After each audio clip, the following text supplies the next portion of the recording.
Welcome back. So the Pentagon says North Korea sent about 10,000 troops to aid Russia in its war against Ukraine. NATO says some troops already deployed to Russia's Kursk region, which is an area where Russia really struggles to push back against Ukrainian troops. NATO Secretary General stresses North Korea's involvement in the conflict as a significant move and a dangerous expansion in this war. So let's talk about that, drill down. Let's go live to CBS News senior national security correspondent Charlie D'Agata. Charlie, this is an escalation, but the question I have, is it going to be effective for Russia? Yeah, Reed, the question people are asking here is similar to that. What are they doing there? So, first of all, I have to address the numbers. Last week we spoke about it. There are 1,500 North Korean troops in Russia. South Koreans were raising that alarm. Then it doubled to 3,000. Now we get confirmation from the Pentagon just this morning, 10,000 North Korean troops. As you said, NATO said they're pushing toward that Kursk region. Pentagon isn't going that far.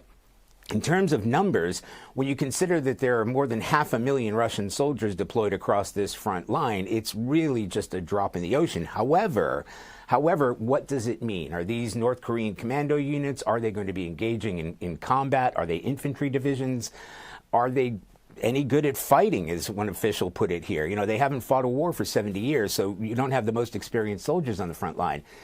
But where it's concerning, aside from that unholy alliance between Russia and North Korea, which of course has got everybody concerned for all kinds of reasons, is whether this is just the beginning of what may be more to come, because North Korea has one of the largest standing armies in the world, 1.4 million soldiers.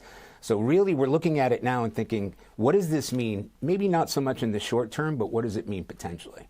Well, North Korea and Russia, two countries on everybody's watch list. What does the response look like from the rest of the world?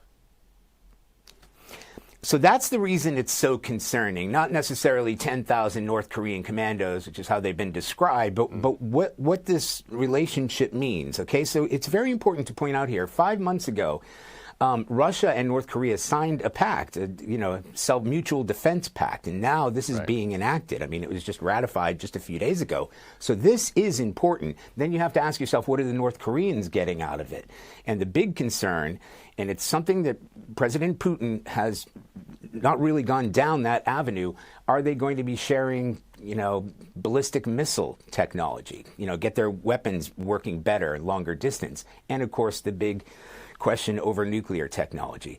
And that destabilizes the entire region. Then you've got Russia, China, North Korea, South Korea. That entire Indo-Pacific region would be under threat if you have a nuclear-armed North Korea. That is what's really raising the alarm bells, not necessarily 10,000 North Korean troops, but the closeness of the relationship between North Korea and Russia. Yeah, what does it mean? Charlie D'Agata, thank you so much. No doubt we know you'll be watching this in the days, weeks, and months ahead. We appreciate you.